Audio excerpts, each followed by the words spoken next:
হরে কৃষ্ণ। প্রিয় ভক্তবৃন্দ, একটা কথা হয়তো অনেক ভক্তের হৃদয়ে গোপনে কষ্ট দেয়। আমি তো হরিনাম করি, প্রতিদিন মালা জপ করি, কৃষ্ণের নাম গ্রহণ করি, তাহলে পাপের প্রতি আকর্ষণটা এখনো কেন যায় না? নাম করছি অথচ ক্রোধ আসে, নাম করছি অথচ লোভ যায় না, নাম করছি অথচ কামনা বারবার হৃদয়কে টেনে নিয়ে যায়। কখনো কি মনে হয় তাহলে কি আমার হরিনাম কোনো ফল দিচ্ছে না? না, একেবারেই না। সমস্যাটা হরিনামে নয়। আজ আমরা জানব হরিনাম করার পরেও কেন পুরানো পাপ প্রবৃত্তি বারবার ফিরে আসে এবং শাস্ত্র আমাদের এর কি সমাধান দিয়েছে। তো আসুন আমরা জেনে নিই। পাপ চলে গেলেও পাপের বীজ থেকে যেতে পারে। শ্রীমদ্ ভাগবতের 1 নম্বর স্কন্ধের 2 নম্বর অধ্যায়ের 17 নম্বর শ্লোকে বলা হয়েছে, শৃণ্বতাংশ কথা কৃষ্ণ পুণ্য শ্রবণ কীর্তন হৃদয়ে অন্তস্থ অভদ্রাণি বিধুনোতি সুহৃৎসুতম। কৃষ্ণ কথা শ্রবণ ও কীর্তনের মাধ্যমে ভগবান হৃদয়ে অভদ্রতা দূর করতে থাকেন। খেয়াল করুন, দূর করতে থাকেন অর্থাৎ হরি নামের সাধনা একটি অত্যন্ত অন্তর পরিশুদ্ধির প্রক্রিয়া। বহু বছর ধরে যে আসক্তি তৈরি হয়েছে তা একদিনে সম্পূর্ণভাবে চলে যাবে এমন প্রত্যাশা করা ঠিক নয়। কিন্তু আরো বড় বিপদ কোথায় জানেন তো? আমরা যদি মনে করি আমি হরিনাম করব, তারপর ইচ্ছা মতো পাপও করব, আবার নাম নিয়ে সব পরিষ্কার হয়ে যাবে। এটি অত্যন্ত বিপজ্জনক মনোভাব। শাস্ত্রে এটিকে নাম অপরাধের অন্তর্ভুক্ত করা হয়েছে।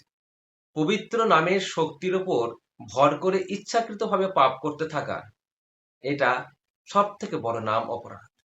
অর্থাৎ হরিনাম পাপ মোচনের অজুহাত নয়, হরিনাম হলো হৃদয় পরিবর্তনের আশ্রয়।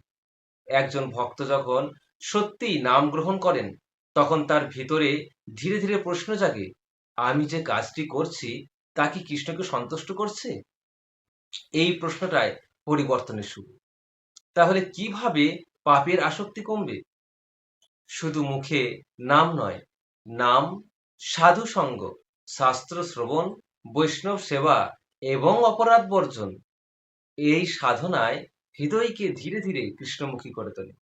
শ্রীমদ্ ভাগবতের 1 নম্বর স্কন্ধের 2 নম্বর অধ্যায়ের 18 নম্বর শ্লোকে বলা হয়েছে, নষ্ট প্রায়েষু ভদ্রেষু নিত্যম ভাগবত সেবয়া ভাগবতম উত্তমম শ্লোকে ভক্তির ভবতি নৈষ্টিকী।